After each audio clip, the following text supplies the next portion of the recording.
اصحاب کہف کا حیرت انگیز واقعہ۔ اصحاب کہف کے بارے میں اللہ تعالیٰ سورہ کہف کی آیت نمبر 9 میں فرماتا ہے، کیا تم خیال کرتے ہو کہ غار اور لوح والے ہماری نشانیوں میں سے عجیب تھے؟ یہ واقعہ عمان کا ہے۔ اس وقت وہاں کا بادشاہ بہت ہی ظالم بادشاہ تھا۔ اس نے اپنے ظلم و ستم اور فوج کی طاقت کے ذریعے بہت بڑی سلطنت حاصل کی تھی۔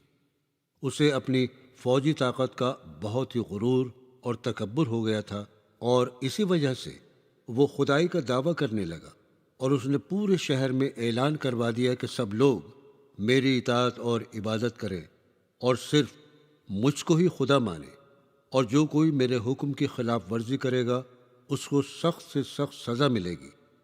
اسی طرح اس کی حکومت کرتے ہوئے کئی سال گزر گئے۔ ایک دن ایک سپاہی دوڑتا ہوا بادشاہ کے پاس آیا اور کہنے لگا، ابھی ابھی خبر ملی ہے کہ ایک بہت بڑا لشکر ہماری طرف بڑھ رہا ہے اور ہماری سرحد کے قریب تک آ پہنچا ہے۔ بادشاہ یہ خبر سن کر بہت گھبرایا اور اس کا چہرہ زرد پڑ گیا۔ اس نے یہ حالت دیکھی کہ سبھی درباری دنگ رہ گئے۔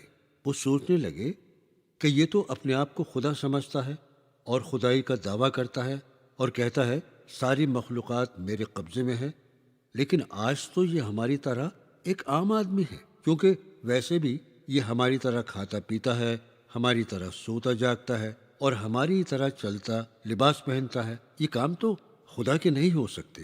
وہ تو کوئی اور ہی ہستی ہے جو ساری کائنات پر قابض ہے۔ دوسرے دن بادشاہ نے اپنے کچھ دوست بلائے اور اس نے اپنے دوستوں سے کہا، میں کچھ دنوں سے اپنے اندر کچھ تبدیلی پا رہا ہوں۔ نہ مجھے بھوک لگتی ہے، نہ ہی مجھ کو نیند آتی ہے۔ میں ہر وقت سوچتا رہتا ہوں۔ جب میں آسمان کی طرف دیکھتا ہوں تو سوچتا ہوں کہ یہ کس چیز پر ٹکا ہوا ہے، اور میں چاند، سورج اور ستارے دیکھتا ہوں، سوچتا ہوں کہ ان میں روشنی کہاں سے آئی۔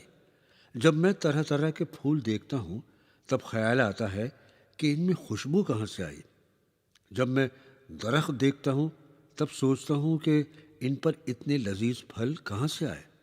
اسی طرح جب ندیوں، پہاڑ، جنگل، پرندے، جانور اور موسم کے بارے میں سوچتا ہوں کہ یہ سب چیزیں کس نے بنائی ہیں۔ دوستوں نے کہا، تب تم کسی نتیجے پر پہنچے؟ تب بادشاہ نے جواب دیا، میں اپنے آپ کو بہت کمزور محسوس کر رہا ہوں۔ میں صرف خدائی کا دعویٰ کرتا ہوں، مگر اصلیت میں خدا وہ ہے جو ساری کائنات کو پیدا کرتا ہے۔ بادشاہ کے دوستوں نے جب اس کی یہ بات سنی تو وہ آپس میں سوچنے لگے، اب تک ہم گمراہی میں رہے، ہم سے بہت بڑی بھول ہو گئی کہ ہم نے اس کو خدا جانا۔ اللہ ہم کو معاف فرمائے۔ آپس میں سب دوستوں نے کہا، اگر ہم لوگ یہاں پر رہیں گے تو اس بادشاہ کی پرستش کرنی پڑے گی، اس لیے یہاں سے دور کہیں دوسرے شہر چلے جاتے ہیں۔ یہ کہہ کر سب جنگل کی طرف چل دیے۔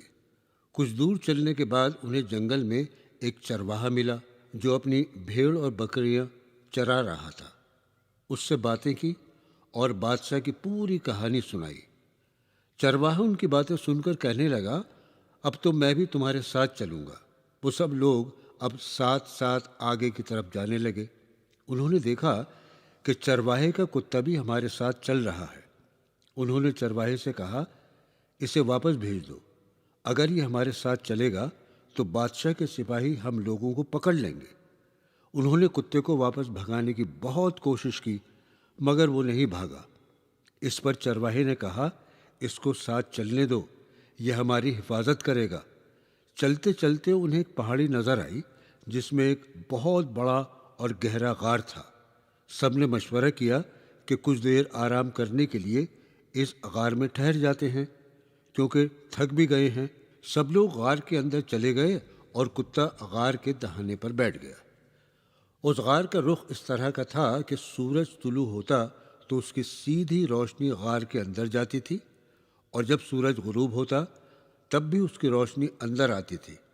اللہ تعالیٰ سورہ کہف کی آیت نمبر 10 میں فرماتا ہے، اور وہ جوان غار میں جا رہے تھے تو کہنے لگے، ہمارے پروردگار ہم پر اپنی طرف سے رحمت نازل فرما اور ہمارے کام میں درستی کے سامان مہیا فرما۔ آگے اللہ تعالیٰ سورہ کہف میں فرماتے ہیں، تو ہم نے غار میں کئی سال تک ان کے کانوں پر نیند کا پردہ ڈالے رکھا، یعنی کہ سلائے رکھا۔ پھر ان کو نیند سے جگایا تاکہ معلوم کریں کہ کتنی مدت تک وہ غار میں سوتے رہے۔ وہ کئی جوان تھے جو اپنے پروردگار پر ایمان لائے تھے، اور ہم نے ان کو اور زیادہ ہدایت دی تھی اور ان کے دلوں کو مضبوط کر دیا تھا۔ وہ اٹھ کھڑے ہوئے تو کہنے لگے، ہمارا پروردگار آسمانوں اور زمین کا مالک ہے، ہم اس کے سوا کسی کو معبود نہ سمجھیں۔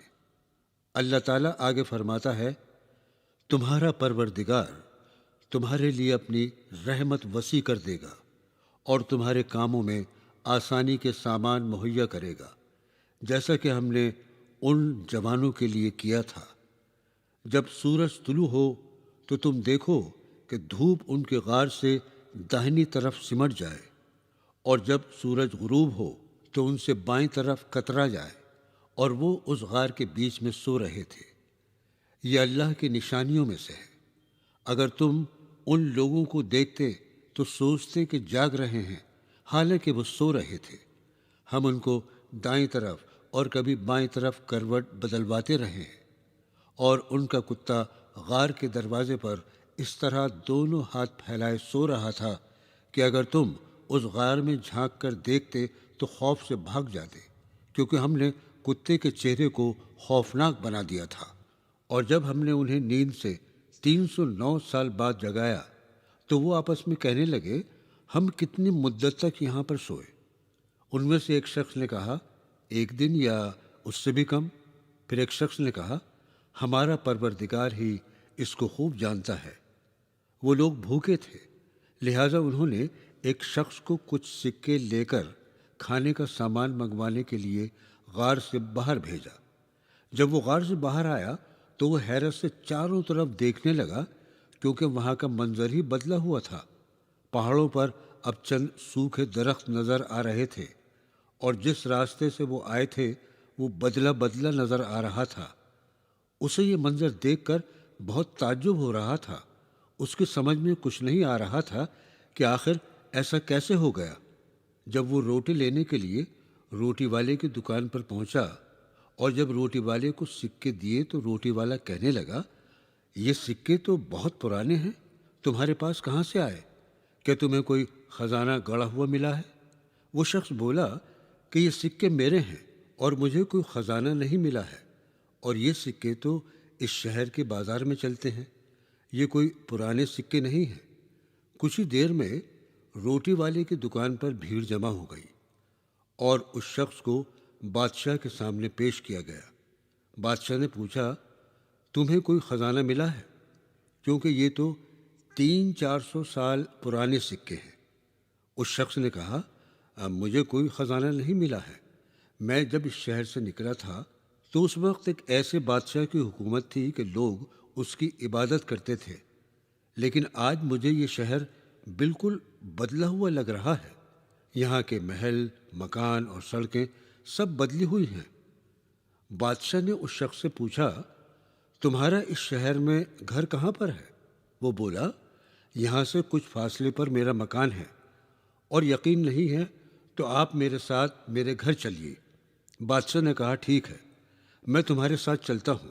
بادشاہ اور اس کے کچھ درباری اس کے ساتھ چل دیے، ایک مکان کے سامنے آ کر رک گئے اور کہا، یہ میرا گھر ہے۔ بادشاہ نے کہا، دروازہ کھٹکھٹاؤ۔ جب اس نے دروازہ کھٹکھٹایا تو اندر سے ایک بوڑھا شخص نکل کر آیا اور بولا، کیا کام ہے؟ کس سے ملنا ہے؟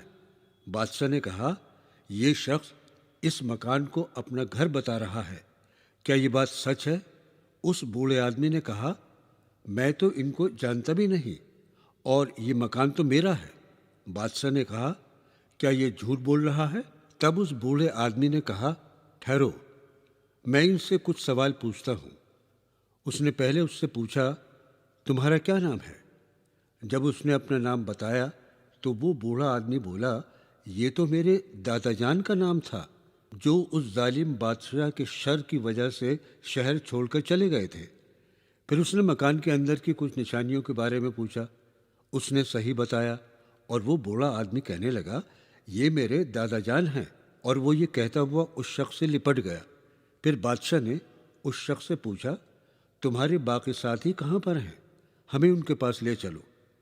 جب وہ بادشاہ کو اپنے ساتھ اس غار کی طرف لے کر چلنے لگا تو ایک بھیڑ نے ان کا پیچھا کیا۔ جب وہ غار کے پاس پہنچا تو اس نے بادشاہ سے کہا، آپ لوگ یہیں باہر ٹھہرے، میں ان کو اندر سے لے کر باہر آتا ہوں، کیونکہ وہ آپ سب کو دیکھ کر ڈر جائیں گے۔ یہ کہہ کر وہ غار کے اندر چلا گیا اور اس نے اپنے ساتھیوں کو پوری بات بتائی اور دوستوں سے کہا، کیا تم جانتے ہو کہ ہم لوگ کتنا سوئے ہیں؟ وہ کہنے لگے، ہم نہیں جانتے۔ تب اس نے کہا، ہم لوگ پورے 309 سال تک سوتے رہے اور اس بادشاہ کو مرے ہوئے ایک زمانہ گزر گیا ہے۔ اس کے بعد اللہ تعالیٰ نے یہاں پر اپنا ایک پیغمبر بھیجا جس کا نام عیسیٰ ابن مریم ہے۔ ان کو خدا کے حکم سے آسمان پر اٹھا لیا گیا۔ اس وقت سب لوگ ایک ہی خدا کی عبادت کرتے ہیں جو برحق ہے۔ یہاں کا بادشاہ بھی بدل گیا ہے اور سب لوگ باہر کھڑے ہیں، وہ ہم لوگوں سے ملنا چاہتے ہیں۔ سب لوگ غار کے اندر ایک دوسرے کو حیرت سے دیکھ رہے تھے۔ پھر سب دوستوں نے کہا، آؤ ہم سب مل کر خدا سے دعا کرتے ہیں کہ وہ دوبارہ ہم کو اسی طرح اپنی بارگاہ میں بلا لے، اور یہ کہہ کر سجدے میں گر گئے۔ جب بہت دیر ہو گئی تب بادشاہ نے اندر آ کر دیکھا تو ایسا لگ رہا تھا کہ وہ سو رہے ہیں، لیکن در حقیقت وہ اس دنیا کو الوداع کہہ چکے تھے۔ اللہ تعالیٰ سورہ کہف میں فرماتا ہے، ہم نے لوگوں کو ان کے حال سے خبردار کر دیا ہے تاکہ وہ جانیں کہ اللہ کا وعدہ سچا ہے، اور یہ کہ قیامت جس کا وعدہ کیا جاتا ہے اس میں کچھ شک نہیں۔ اس وقت لوگ ان کے بارے میں باہم جھگڑنے لگے اور کہنے لگے کہ ان کے غار پر ایک عمارت بنا دو، اور کچھ لوگ کہنے لگے یہاں پر مسجد کی تعمیر کرا دو۔ ان کا پروردگار ان کے حال سے خوب واقف ہے۔ کچھ لوگ اٹکل پچو کہیں گے کہ وہ 3 تھے اور چوتھا ان کا کتا، اور کچھ لوگ کہیں گے وہ 4 تھے، 5واں ان کا کتا تھا، اور کچھ لوگ کہیں گے وہ 5 تھے اور چھٹا کتا، اور کچھ لوگ کہیں گے کہ وہ 7 تھے اور 8واں ان کا کتا تھا۔ کہہ دو، میرا پروردگار ہی ان کے شمار سے خوب واقف ہے۔ تو تم لوگ ان کے معاملے میں گفتگو نہ کرنا، کیونکہ ہم نے انہیں 309 برس تک سلائے رکھا۔ یہ ہماری دنیا والوں کے لیے ایک نشانی ہے۔ اللہ تعالی ہم سب کو صحیح راستے پر چلنے کی توفیق عطا فرمائے۔ آمین ثم آمین۔